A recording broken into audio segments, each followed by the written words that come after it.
ഇത് മരണത്തെ തോൽപ്പിക്കുന്ന അമൃതാണ്. ഇത് ശാശ്വതമാണ്. ഭൂമിയുടെ മുഖത്തു നിന്നും വിശപ്പില്ലാതാക്കാൻ കഴിയും. ഇത് എല്ലാ രോഗങ്ങൾക്കുമുള്ള പ്രതിവിധിയും ആകുലതകളിൽ നിന്നും സന്തോഷത്തിലേക്കുള്ള പാതയുമാണ്. ദൂരെ നിന്ന് തന്നെ ഈ പ്രാർത്ഥന കേട്ടുകൊണ്ടാണ് ഞാൻ ഇവിടെ എത്തിയത്. വാതിലിൽ തൂങ്ങിക്കിടക്കുന്ന ഗോൾഡൻ ടെമ്പിൾ എന്ന പ്ലേറ്റ് ദൂരെ നിന്ന് തന്നെ കാണാമായിരുന്നു. ഇത് ബൈലക്കുപ്പയിലെ സന്യാസിമാർ. ഇവർ ആരാധിക്കുന്നത് യോധ എന്ന ഹിറ്റ് സിനിമയിൽ നമ്മൾ കണ്ട മറക്കാനാവാത്ത അതേ റിംബോച്ചയെ തന്നെയാണ്. ട്രാവൽ ആൻഡ് തോട്ട്സ് എന്ന ഈ ചാനലിലേക്ക് എല്ലാവർക്കും സ്വാഗതം. എൻ്റെ ചാനൽ ആദ്യമായി കാണുന്നവരുണ്ടെങ്കിൽ ദയവായി ഇഷ്ടപ്പെടുകയാണെങ്കിൽ സബ്സ്ക്രൈബ് ചെയ്യാനും ലൈക്ക് ചെയ്യാനും ഷെയർ ചെയ്യാനും മറക്കരുത്. അഭിപ്രായങ്ങൾ കമൻസായിട്ട് എഴുതി തരണം. അതാണ് നിങ്ങൾ എനിക്ക് നൽകുന്ന സ്നേഹവും എനിക്ക് മുന്നോട്ട് പോകാനുള്ള പ്രചോദനവും. ഈ സ്ഥലം എവിടെയാണ് എന്ന് നിങ്ങൾ ചിന്തിക്കുന്നുണ്ടാവുമല്ലേ? ടിബറ്റൊന്നും അല്ല കേട്ടോ. കാസർഗോഡ് നിന്ന് സുള്ളിയയിലേക്ക് ധാരാളം ബസ്സുകൾ ലഭ്യമാണ്. അവിടെ നിന്നും മടിക്കേരി വഴി ബൈലക്കുപ്പ അല്ലെങ്കിൽ അവിടെ അടുത്തുള്ള കുശാല നഗറിലേക്ക് നമുക്ക് എത്താൻ സാധിക്കും. ബൈലക്കുപ്പയിലെ കുശാല നഗർ, അതാണ് നമ്മളിപ്പോൾ കാണുന്ന ഈ കാഴ്ചകൾ. എങ്ങനെയാണ് ഒരു ടിബറ്റ് നഗരം ഇന്ത്യയിലെത്തിയത് എന്ന് നമുക്ക് നോക്കാം. ടിബറ്റ് ചൈനയുടെ ഭാഗമാണെന്ന് നിങ്ങൾക്കെല്ലാം അറിയാം അല്ലേ? ടിബറ്റ് ജനത തങ്ങളുടെ ഭരണാധികാരിയായി ദലൈലാമയെ പ്രഖ്യാപിച്ചു. അപ്പോൾ ചൈനക്ക് നല്ല ദേഷ്യം വന്നു. ദലൈലാമയുടെ അനുയായികളായ ബുദ്ധവിശ്വാസികൾ വളരെ ശാന്തപ്രിയരായതുകൊണ്ട് അവർക്ക് ചൈനയുടെ അക്രമത്തെ ചെറുത്തു നിൽക്കാൻ കഴിഞ്ഞില്ല. പ്രതിരോധമില്ലാത്ത ദലൈലാമ ഇന്ത്യയിൽ അഭയം തേടി. അന്നത്തെ പ്രധാനമന്ത്രി ജവഹർലാൽ നെഹ്റുവിനോട് തന്നെ തണുത്ത കാലാവസ്ഥയുള്ള സ്ഥലത്ത് തങ്ങാൻ അനുവദിക്കണമെന്ന് ആവശ്യപ്പെട്ടു. അങ്ങനെ മടിക്കേരിയിൽ നിന്ന് 33 കിലോമീറ്റർ അകലെയുള്ള ബൈലക്കുപ്പ അതിനായി തിരഞ്ഞെടുത്തു. പിന്നീട് ലാമ ഇന്ത്യ വിട്ടു. പക്ഷെ ലാമയോടൊപ്പം വന്ന സന്യാസിമാർ ഇവിടെ തുടർന്നു. അങ്ങനെ തിബത്തിലുള്ള ഈ ബുദ്ധ സന്യാസിമാർക്ക് അല്ലെങ്കിൽ ദലൈലാമയ്ക്ക് ഇന്ത്യ അഭയം കൊടുത്തു. അങ്ങനെയാണ് നമ്മുടെ ഇന്ത്യയിൽ കൂർഗിൻ്റെ അതിർത്തിയിൽ ഇങ്ങനെയൊരു ടിബറ്റൻ നഗരം നിലനിന്നത്. ഇപ്പോഴും അത് നിലനിൽക്കുന്നു എന്നുള്ളതാണ് അതിശയകരമായ കാര്യം. പിന്നീട് 1961 പത്മ നോർബു റിംബോച്ചെ ഇവിടെ എത്തുകയും പ്രാർത്ഥനകൾ ആരംഭിക്കുകയും ചെയ്തു. ആദ്യം ഒരു കൂടാരമായിരുന്നു കെട്ടിയിരുന്നത്. പിന്നീട് അത് മുള കൊണ്ടുള്ള ഒരു ക്ഷേത്രമായി മാറി. പിന്നീട് 1969 ഇവിടെ ഈ കാണുന്ന സുവർണ ക്ഷേത്രം ഉണ്ടായത്. നമ്മൾ ഓരോരുത്തരും കാണേണ്ട സ്ഥലം തന്നെയാണ് ഈ ഗോൾഡൻ ടെമ്പിളും ഈ പ്രദേശവും. ഇവിടുത്തെ വൃത്തിയും ശുദ്ധിയും അതിലേറെ നിശബ്ദതയിൽ മുഴങ്ങുന്ന പ്രാർത്ഥനകളും ശാന്തസ്വരൂപരായ ബുദ്ധ സന്യാസിമാരും നിറഞ്ഞ ഈ കുശാല നഗർ. 8 വലിയ തൂണുകളും നിറയെ ജനാലകളും മുൻവശത്ത് 3 വാതിലുകളുമുള്ള വലിയൊരു ഹോളാണ് ഈ ഗോൾഡൻ ടെമ്പിൾ.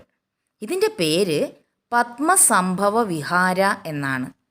ഇവിടെ ബുദ്ധൻ്റെ 3 പ്രതിമകളും ഉണ്ട്. പ്രാർത്ഥനയ്ക്കിടെ സന്ദർശകർക്ക് ക്ഷേത്രത്തിനകത്തേക്ക് പ്രവേശനമില്ല. എന്നാൽ നമ്മൾക്ക് പുറത്തു നിന്ന് ആചാരങ്ങൾ കാണുകയും ഫോട്ടോസ് എടുക്കുകയും ഒക്കെ ചെയ്യാം. ബുദ്ധപ്രതിമയുടെ അടുത്ത് കൂടുതലായ ആളുകൾ കൂടി നിന്ന് ഫോട്ടോസ് എടുക്കുമ്പോൾ, സെൽഫികളൊക്കെ എടുക്കുമ്പോൾ അവർ പറയുന്നുണ്ട് അത്രയധികം ആളുകൾ ബുദ്ധപ്രതിമയുടെ അടുത്ത് കൂടി നിന്ന് ഫോട്ടോസ് എടുക്കരുതെന്ന് പറയുന്നുണ്ട്.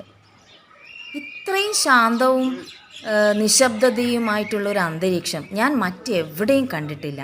ധാരാളം യാത്ര ചെയ്യുന്ന ഒരു വ്യക്തിയാണ് ഞാൻ. എങ്കിലും എൻ്റെ മനസ്സിൽ തങ്ങി നിൽക്കുന്ന വളരെയധികം നിശബ്ദതയും ശാന്തതയുമുള്ള ഒരു പ്രത്യേക അന്തരീക്ഷം, അത് നമ്മൾ അവിടെ പോയി തന്നെ ഫീൽ ചെയ്യേണ്ടതാണ്.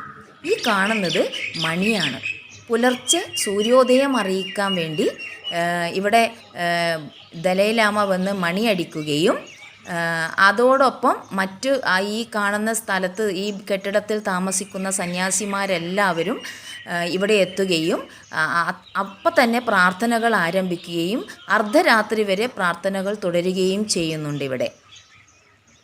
ടിബറ്റന്മാരുടെ ഉടമസ്ഥതയിലുള്ള ഈ സ്ഥലത്ത് 10 കിലോമീറ്റർ ചുറ്റളവിൽ ടിബറ്റുകാരാണ് താമസിക്കുന്നത്. ഇവരുടെ ആചാരപ്രകാരം ജനിക്കുന്ന ആദ്യത്തെ ആൺകുഞ്ഞിനെ സന്യാസിയാക്കണം. അവർ സുവർണക്ഷേത്രത്തിലെ അന്തേവാസികളായി തീരുന്നു. ഇത് സുവർണക്ഷേത്രത്തിലേക്ക് കയറുമ്പോഴുള്ള പ്രധാന വാതിലും അതിൻ്റെ അരികത്തായി കാണുന്ന വലിയ ചിത്രങ്ങളുമാണ്. അകത്തേക്ക് പ്രവേശിക്കുമ്പോൾ ഞാൻ നേരത്തെ പറഞ്ഞതുപോലെ 3 ബുദ്ധ പ്രതിമകൾ നമുക്ക് കാണാൻ സാധിക്കുന്നുണ്ട്. 3 ബുദ്ധ പ്രതിമകളാണ് നമ്മളിവിടെ ഈ ഹാളിൽ കാണുന്നത്. ഒറ്റ നോട്ടത്തിൽ കാണുമ്പോൾ ഒരു കല്യാണ മണ്ഡപമാണെന്ന് തോന്നുമെങ്കിലും ഇതിനകത്ത് കയറി കഴിയുമ്പോഴാണ് ഇതിൻ്റെ അതിശയകരമായ ഭംഗി നമുക്ക് കാണാൻ സാധിക്കുന്നത്. ബൈലക്കുപ്പയിൽ 10,000-ലധികം ടിബറ്റുകാർ ഉണ്ട് എന്നാണ് അറിവ്. പക്ഷേ മറ്റൊരറിവ് കിട്ടിയത് 43,000-ലധികം ടിബറ്റുകാർ ഇവിടെ താമസിക്കുന്നുണ്ട് എന്നാണ്. കൂർഗിൻ്റെ അതിർത്തിയിലുള്ള ഈ പട്ടണങ്ങൾ കാണാൻ സെൽഫ് ഡ്രൈവ് വാഹനങ്ങൾ മിതമായ നിരക്കിൽ ലഭ്യമാണ്. 2 വീലറും 4 വീലറും എല്ലാം നമുക്കവിടെ എത്തിക്കഴിഞ്ഞാൽ പിന്നീട് നമുക്ക് അവിടുന്ന് റെൻറ്റിന് വാഹനങ്ങളെടുത്ത് ഈ പ്രദേശങ്ങളൊക്കെ കാണാൻ സാധിക്കും. വലിയ പ്രദേശമാണ്. ഇതിനടുത്ത് തന്നെ വേറെയും ഒരുപാട് കാര്യങ്ങൾ കാണാൻ നമുക്ക് ഉണ്ട്. ഈ തിബത്തൻ ഗ്രാമമല്ലാതെ തന്നെ മറ്റു ഗ്രാമങ്ങളും കാണാനുണ്ട്. ഞാൻ നേരത്തെ പറഞ്ഞു ഇത് കൂർഗിൻ്റെ അതിർത്തിയിലാണ്, മൈസൂർ ജില്ലയിലാണ്. അതുകൊണ്ട് തന്നെ ധാരാളം കാഴ്ചകൾ ഇതിന് പുറമെ കാണാൻ നമുക്ക് ഉണ്ട്. അതുകൊണ്ട് ഒരു വാഹനം നമുക്ക് വേണമെങ്കിൽ നമുക്ക് റെൻറ്റിനായിട്ട് എടുക്കാൻ സാധിക്കും. കൺമുമ്പിൽ കടുംനിറത്തിലുള്ള അത്ഭുതപ്പെടുത്തുന്ന കാഴ്ചകൾ ഒരുക്കിയിരിക്കുന്ന നംഡ്രോളിംഗ് മൊണാസ്ട്രി എന്നറിയപ്പെടുന്ന ഈ ഗോൾഡൻ ടെമ്പിൾ എന്നെയും ശരിക്കും അതിശയപ്പെടുത്തി. ആകാശമുട്ടെ ഉയർന്നു നിൽക്കുന്ന ഗോപുരങ്ങളോട് വിട പറഞ്ഞ് അവിടെ നിന്നും ഞാൻ യാത്രയായി. എൻ്റെ ഈ വീഡിയോ നിങ്ങൾക്ക് ഇഷ്ടപ്പെട്ടു എന്ന് ഞാൻ കരുതുന്നു. ലൈക്ക് ചെയ്യാനും ഷെയർ ചെയ്യാനും മറക്കരുത്. അഭിപ്രായങ്ങളും പറയണം. വീണ്ടും ഇതുപോലെയുള്ള യാത്രാ വിവരണങ്ങളുമായി ഞാൻ നിങ്ങൾക്ക് മുന്നിൽ വരുന്നതാണ്. അതുവരേക്കും എല്ലാവരും take care. Bye. See U.